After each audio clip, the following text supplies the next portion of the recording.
Lucie Chochois, bonjour. Bonjour. Je suis venu vous rencontrer pour un quasi-interview. C'est ça, presque. Je dis un quasi parce que le spectacle s'appelle le quasi-concert.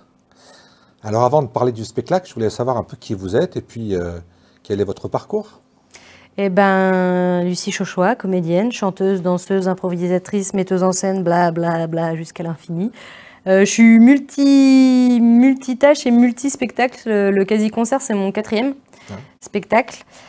Et en fait, j'aime faire des spectacles qui se ressemblent pas. Donc, j'ai un premier spectacle qui s'appelle Nana et pourquoi pas moi, qui est un spectacle gestuel, uniquement dans le corps et sans parole. J'ai un deuxième spectacle qui s'appelle Arrête d'être folle, que je vais jouer en Avignon cet été, qui parle de la place de l'aidant dans la maladie, qui est un seul en scène dramatique. Et j'ai du coup le quasi-concert et d'autres spectacles autour. Et le quasi-concert, il y a du texte et il y a aussi de la chanson, j'imagine. Ouais, le quasi-concert, c'est vraiment le quasi-concert ou la presque comédie musicale. C'est ça le nom entier du spectacle, parce que ça parle de moi qui souhaite faire un concert, qui fait des chansons, mais aussi qui essaye d'intégrer des comédies musicales et le pourquoi de la presque comédie musicale et je parle beaucoup dans le spectacle aussi. En fait, il y a de tout. Et pour revenir à votre parcours, qu'est-ce qui vous a donné envie de monter sur une scène et d'écrire ? De ne plus être que Lucie Chochois. En fait, quand on monte sur scène, c'est qu'on est multiple. On peut être qui on veut, on peut faire ce qu'on veut. Moi, dans ma limite du raisonnable, c'est-à-dire que je ne suis pas vulgaire, je ne suis pas quelqu'un qui est grossière et tout ça, donc je vais faire toujours mes spectacles comme j'en ai envie. En fait, c'est ça le mot, faire ce que j'ai envie. Ouais. Et qu'est-ce qui vous inspire? Alors, c'est votre réel ou c'est de l'imaginaire? Les deux. Ça part souvent du réel et après, je pousse le réel jusqu'à ce que ça devienne à la limite de... Comment on dit le mot un peu la... Vous improvisez, non, même pas Si, j'improvise beaucoup dans les spectacles, mais c'est vraiment jusqu'au burlesque, quoi. Enfin, burlesque. Jusqu'au... Ouais, c'est ça. À l'absurde. J'adore l'absurde. Et vous êtes toujours sur scène, seul, ou alors parfois il y a des spectacles où vous êtes plusieurs sur scène? Dans mes seuls en scène, je suis seule en scène. Et c'est exactement ça. Je me disais, c'est bien fait quand même les noms des spectacles, seul en scène, tout seul. Et non, j'ai aussi un spectacle enfant où on est 2 sur scène. Et j'ai un spectacle semi-improvisé, toujours dans les moitiés. Hein. Moi, j'aime beaucoup les semi-trucs, les presque choses. Où là, c'est un spectacle où on est 3 sur scène. On fait aussi Avignon cet été. Je pars avec 2 spectacles. On va y revenir. Et il s'appelle Brainstorm. Et là, du coup, on fait de l'improvisation à 3. Là, vous êtes à Rive-de-Gier, vous êtes une Lyonnaise, si j'ai bien compris. Est-ce que votre spectacle, il se promène dans toute la France ou seulement dans la région? Ouais, il va dans toute la France parce que je prévois une tournée en 2023 où je passe déjà à Bordeaux, Agen, Biarritz. C'est ce que j'ai noté sur votre Facebook.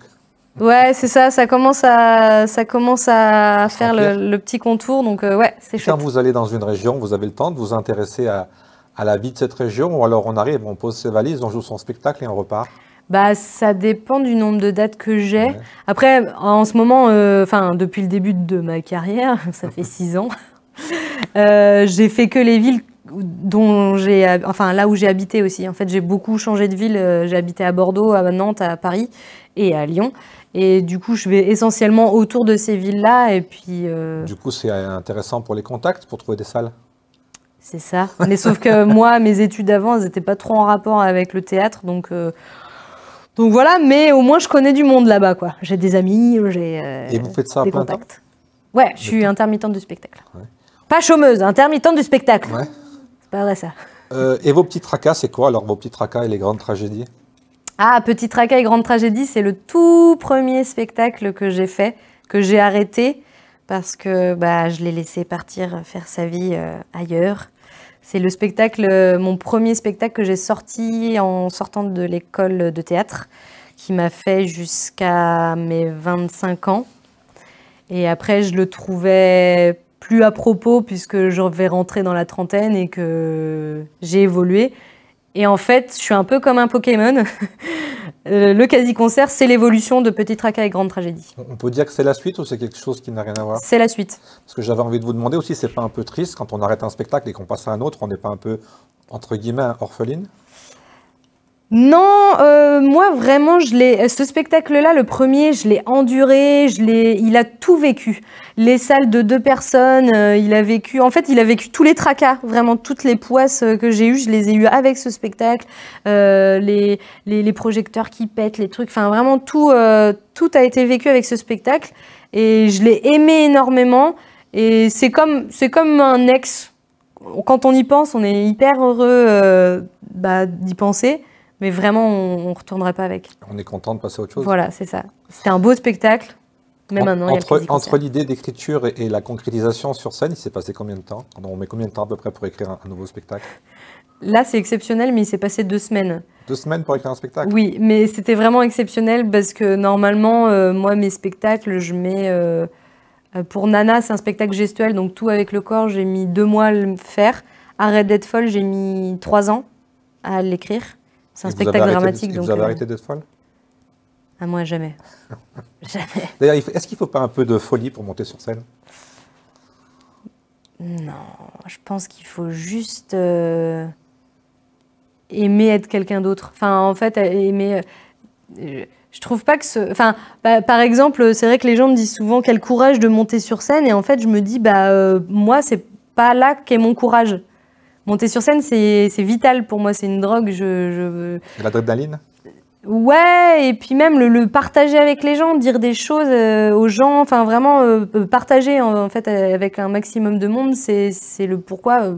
Raconter des histoires, c'est vraiment l'essentiel.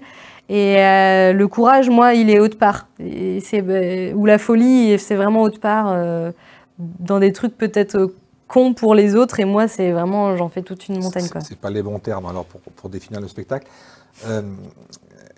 Une autre question qui me vient, suivant les publics que vous rencontrez, suivant les spectacles, enfin, même le même spectacle, est-ce qu'on change son spectacle un peu en fonction des réactions du public qui est dans la salle? Ouais. Ouais. Enfin, en tout cas, pour mes spectacles d'humour, oui, je le fais parce que j'ai besoin aussi d'être avec eux. Si à un moment, les personnes décrochent, je ne vais pas continuer dans la même lignée parce que je me dis, ils ont décroché à ce moment-là, donc il faut que je les raccroche avec autre chose. Donc, je peux passer à un autre sketch ou lancer des phrases pour les raccrocher avec moi, les ramener. Il y a une technique pour les ramener? À part le bouche à bouche. Allez-y, revenez, s'il vous plaît. Ah. Non, il n'y a pas de technique. Franchement, des fois, ça marche. Des fois, par exemple, aujourd'hui, j'ai joué cet après-midi. Et en fait, il faisait tellement chaud à la fin que les gens étaient liquéfiés. Et donc, ils étaient là, mais ils ne pouvaient plus vraiment participer parce qu'il faisait chaud. Donc là, je sais qu'ils sont là, Et donc là, je vais juste donner des petites phrases comme ça qui me viennent d'un coup pour les raccrocher à moi. Mais je sais que ça va pas être la folie où tout le monde va lancer les bras en l'air parce que, de toute façon, ils étaient un peu vieux, mais... Et la transition entre le côté texte et le côté chanson, elle se passe comment? C'est écrit ou alors, par moment, on sent qu'on a besoin de prendre la guitare et de donner un nouvel élan? Non, là, c'est écrit. Ouais. C'est vraiment pas de l'impro parce que les chansons, elles sont écrites et dans un certain ordre. Après, dans l'impro, ça vient vraiment autour. Mais je peux pas faire, là, ça m'inspire une chanson, je vais vous la chanter. Il y a vraiment un ordre, pour le coup. Et là aussi, c'est des compositions originales? Ouais, je les ai composées. C'est votre vie qui vous a inspiré? Oui, là, clairement. J'ai noté que c'était des chansons drôlement chantées par une comédienne malchanceuse dans un monde bancal. Là aussi, c'est tout un programme. Pile poil à la bonne place, finalement. Et c'est ça, c'est vrai. Je pense qu'on est tous un peu bancal et que, au début, je cherchais à être bancal avec les autres. C'est-à-dire à vouloir avoir plein de points communs avec les autres pour faire un spectacle point commun. Et en fait, je me suis dit, non, puisque moi, je vis dans mon corps et je vis que avec moi-même. Donc, je peux raconter, pour ce spectacle-là, en tout cas, je peux raconter que mes expériences à moi. Et de par mes expériences et mes acquis et mes poisses, là, je vais parler aux gens. Est-ce que quand on est sur scène, c'est une thérapie? Est-ce qu'on va mieux une fois qu'on a vidé un peu pendant 1 heure ou 2 heures son spectacle? Ouais, non, bah oui, enfin moi je sais que, comme je disais, c'est ma drogue, en fait j'en ai besoin. C'est un médicament? Ouais, c'est mon médicament, c'est pendant quand on a été confinés pendant, nous les artistes, pendant plus d'1 an, je pense qu'on a vite tous été en dépression parce que, enfin en tout cas pour ma part, je l'ai très très mal vécu parce que ne plus monter sur scène, ça m'enlevait quelque chose. En fait c'est comme si on m'enlevait une partie de moi. Et du coup, j'associe vraiment les spectacles à l'entièreté de qui je suis. Ça vous a peut-être aussi permis d'écrire et d'écrire différemment, non, cette période de confinement et de repli un peu sur soi? Bah, ça m'a permis d'écrire des vidéos. Ouais. Parce que vous faites des vidéos aussi sur YouTube? Ouais, sur YouTube, Instagram, TikTok, Facebook, tous les les supports possibles. Je fais pas Twitch parce que je crois que je suis trop vieille, ça y est.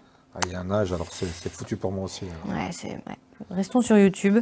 Mais oui, je fais des petites histoires où là, je raconte un peu mon quotidien, ce que je suis, ce que j'aime pas, ce que j'aime moins, tout ça. Et ça marche plutôt bien. Et du coup, c'est vrai que ça m'a inspiré du coup ce spectacle.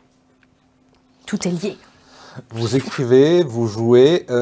Est-ce que c'est vous aussi qui vendez les spectacles? J'avais envie de savoir un peu comment ça se passe quand on veut justement faire une tournée, vendre son spectacle. Comment on fait? On prend le téléphone? Ouais. C'est pas la meilleure partie du métier.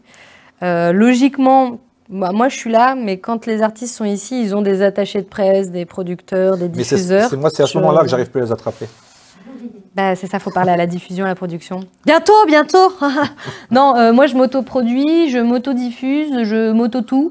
C'est bien aussi de le faire parce qu'on voit l'envers du décor et on sait clairement comment faire les contrats, comment ne plus se faire arnaquer, comment ne pas. Et en fait, des fois, on est meilleur vendeur aussi de nos dates que peut-être quelqu'un qui n'a pas vu le spectacle. Et comment ça se passe quand on appelle quelque part? J'imagine que les saisons sont déjà bouclées, donc on vous dit on va vous prendre en 2023, 2024, non? C'est très long. C'est plus complexe que ça. Alors, si la programmation elle a été faite, c'est que j'ai pas appelé au bon moment, donc il faut savoir appeler au bon moment. Ça arrive, ça aussi. Et après, souvent, les personnes demandent un teaser du spectacle ou la vidéo entière du spectacle, et après ça, ils prennent leur décision. Sauf que la vidéo d'un spectacle vivant, pour moi, jamais la même. Ne correspond à rien. Derrière un écran, en fait, il n'y a pas tout ce qui est émotion, tout ce qui est... même si je sais que les programmateurs ont besoin de voir un minimum le spectacle. Se rendre compte. Avec le quasi-concert, c'est un peu plus facile parce que c'est mon 4e spectacle, donc il y a un peu de bouche à oreille qui s'est fait, et du coup, je suis programmée de temps en temps avec le « si, Lucie, regarde ce qu'elle a fait, c'est super ». Et du coup, je suis programmée avec ça, mais ceux qui ne me connaissent pas du tout, je suis obligée d'envoyer un teaser. C'est long. Est-ce que ça arrive dans le sens inverse, des gens qui vous contactent pour vous faire venir? Oui. C'est-à-dire que le bouche à oreille est bon, alors? Oui. Alors, c'est pas encore... c'est genre pas tous les jours « Bonjour, si on te veut !» Non, je vais me calmer. Mais oui, il y a quand même une partie de ma programmation qui est faite par le bouche à oreille des autres. Donc ça veut dire aussi que ça me rassure aussi sur la qualité de mes spectacles. C'est que si les gens veulent me programmer parce qu'ils ont entendu parler du spectacle, c'est qu'il y a quand même un côté qualitatif. C'est rassurant. Dans les semaines qui viennent, dans les mois qui viennent, est-ce qu'on vous revoit dans la région, dans le bassin de Saint-Étienne? Il y a des dates de prévues, il y a des choses Oui, je reviens ici. Vous revenez à l'Imprimerie Théâtre? Ouais, mais... Avec un autre spectacle alors? Ouais, je crois que c'est une date... C'est Je suis Max? Oui. Ah oui. C'est avec une école. Oui, c'est avec une école. Je reviens avec le spectacle enfant. Il n'y a pas d'autres lieux dans la région où vous repassez d'ici, on va dire, la fin de l'année? Sur Lyon, si, je joue la première du spectacle semi-improvisé Brainstorm le 16 juin à Chaponneau, mais dans la région lyonnaise, quoi. Ici aussi, mais en novembre. Voilà. Et ici, on revient, je reviens avec beaucoup de spectacles en novembre. Et dernière question sur les dates et les tournées. Comment ça se passe à Avignon? C'est la première fois? Là aussi, comment vous l'avez vendu? Comment ça se passe? C'est le bagou. Ouais. Alors, moi, je tchatche et ça vend quand j'arrive à tchatcher. Non, en vrai, j'ai eu de la chance de tomber sur quelqu'un de vraiment exceptionnellement gentil qui a pris mon spectacle Arrête d'être folle pour un créneau. Et je lui ai dit que j'avais un autre spectacle qui serait bien de programmer. Il m'a dit OK. Et du coup, je pars avec 2 spectacles. cet été à Avignon, le spectacle semi-improvisé le soir et Arrête d'être folle, mon spectacle dramatique l'après-midi.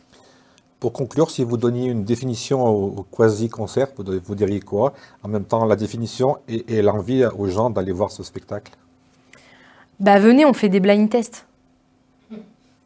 Franchement, je peux pas dire plus. On fait des blind tests, on chante, on fait du On tape dans oral. les mains aussi? Alors, on tape dans les mains régulièrement. Il y a de la chanson, de la danse, de la comédie musicale. Il y a quoi? On est ému. On est ému aussi. Il y a une petite chanson bien émouvante. En fait, venez, vous verrez. Il se passe plein de trucs. Bah, écoutez, j'espère que vous avez donné envie aux gens qui vont regarder cette petite vidéo de venir vous voir, de vous découvrir. Est-ce qu'on a oublié quelque chose, Lucie Chauchois? C'est votre vrai nom ou c'est un nom d'emprunt? Ouais, on me demande souvent parce que Chauchois, ça fait très surnom, mais non, c'est mon nom. Ouais, Parce Lucie Chauchois. que j'ai eu le malheur de faire une pré-promo en mettant Lucie avec un Y. Et vous m'avez dit non, je m'appelle Oui. Lucie avec I. Je m'en étais même pas rendu compte. Bah oui, parce qu'en fait, dès qu'il y a Chauchois, on se dit ah là là, il y a plein d'Y dans son nom, c'est horrible. Et du coup, on met Lucie pareil, mais ouais, non, Lucie c'est bien français et Chauchois aussi, ça vient du Nord. Donc je vous laisse le Chauchois alors. Très bien. Très bon jeu de mots. Un mot pour terminer, pour conclure, quelque chose qu'on aura oublié. Qu'est-ce qu'on a aimons-nous. Aimons-nous vivants. Aimons-nous vivants. François Valéry. Et c'est ça. Et est-ce qu'on pourrait la mettre à la fin de la chanson? Non, parce qu'on a des soucis de droit. Après, Ah, ça pardon. se passe. Bon, aimons-nous, point. On n'a déjà pas beaucoup de visiteurs. Alors, si en plus on est scratché. Ah oui, bah sur YouTube, ouais, il y a... Ouais. Lucie Chauchois, en tout cas, merci beaucoup pour l'accueil. Bah merci à vous. Merci beaucoup pour cette envie d'aller voir le quasi-concert. Hein, c'est bien ça qu'on dit. Quasi. Ah, c'est le quasi. On le dit pas en italien, on dit pas quasi. Quasi-concert. Il Non, quasi-concert. ça ne marche pas. On mange pas de spaghettis. Beaucoup trop de préjugés. Il quasi-concerto. D'ailleurs, si, olé. ça me permet de faire un petit clin d'œil à mon ami Tony Di Stasio qui sera aussi à l'imprimerie. J'ai noté le vendredi 15 juillet et là, on fera Fatto in casa. Si. Là, ce sera un vrai Italien. Merci beaucoup en tout cas, Lucie. Merci. Et j'ai envie de vous dire bon retour à Lyon. Merci. A presto. Après, si.